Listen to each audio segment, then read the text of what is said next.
when do you all believe that the economy in your country will recover back to pre-pandemic times? If you could give me sort of your future predictions. Thomas, how do you see it going forward from here? Well, it is never easy to see the crystal ball. I think if we look at the IMF projection, they are looking at 2021, probably the second half. The prediction for global economy is 5.4% by end of 2021. But for advanced economy, they're looking at 4.8, and for emerging markets, developing economy, also thereabout. But honestly speaking, these are only forecasts. In our local economy, because Singapore is so dependent on the hinterlands of ASEAN as well as the rest of the world.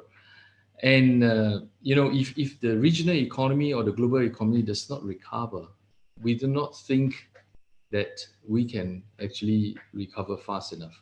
So, well, the industry, as I involve in the local, regional, and international bodies like FIATA, myself in the executive body as a senior vice president, we have a lot of discussion, and the sentiments is that it will not see very bright future. Although we want to be optimistic, but I think the growth will be pretty difficult, at least for the next 6 to 12 months. Yeah, this is a general sentiment actually.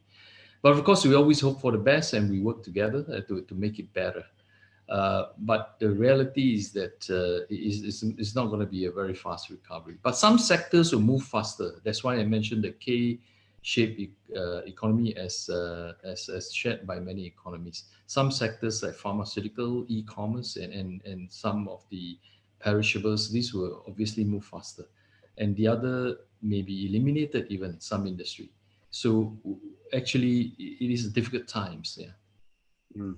Okay, thank you. Sumit, maybe you can give us your predictions. To predict anything right now is going to be, very difficult for anyone, no doubt about it. But if you talk about India as a country, there are a lot of positives in the country itself. The reason being, we are huge population, so the demand is generated within the country as well. So that is one positive about it. Second positive is that the government has been pushing for Make in India for a very long time. So a lot of manufacturing, a lot of positive, sector developments are going to take place within the next couple of years furthermore. If you talk about the real value of the GDP, yes, we might be able to touch that maybe down the line of 6 months or 1 year that we were doing pre-COVID.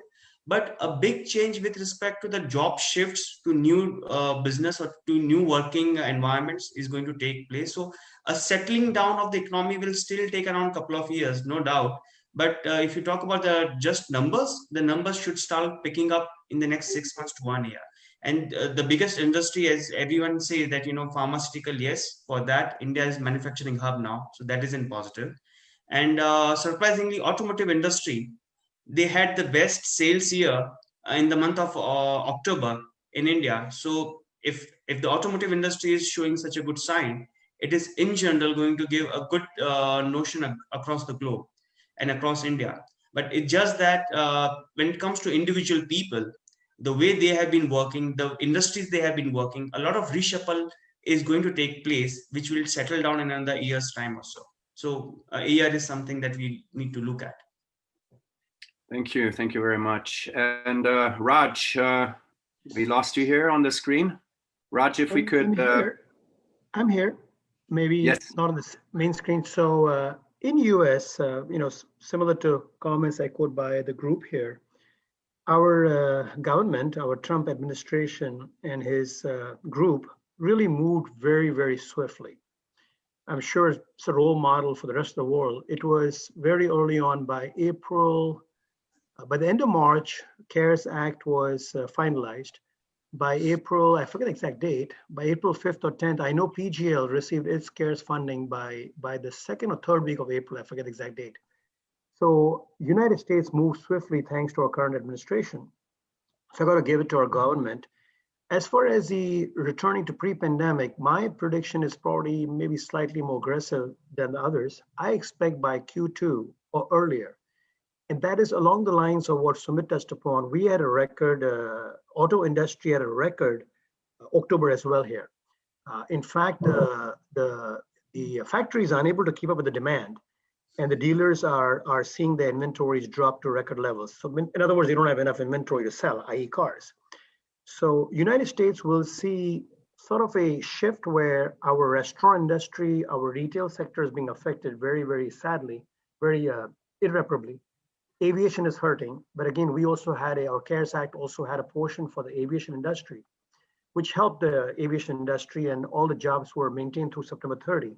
Sure enough, come October 1, when the funding ran out, a lot of our airlines started doing layoffs. And I think we're seeing that globally. I mean, every major airline, whether it's Lufthansa, whether it is, I mean, you just go down the whole list. These are tough jobs for aviation. So outside of a few groups that might hurt, and I have a feeling that they will find a way to, obviously all the airlines now are, instead of putting people on board, we are seeing them put cargo very well. So I expect the pre-pandemic to return hopefully on or before end of next quarter, as in end of Q1 is what I meant. All right. Oh, thank you very much.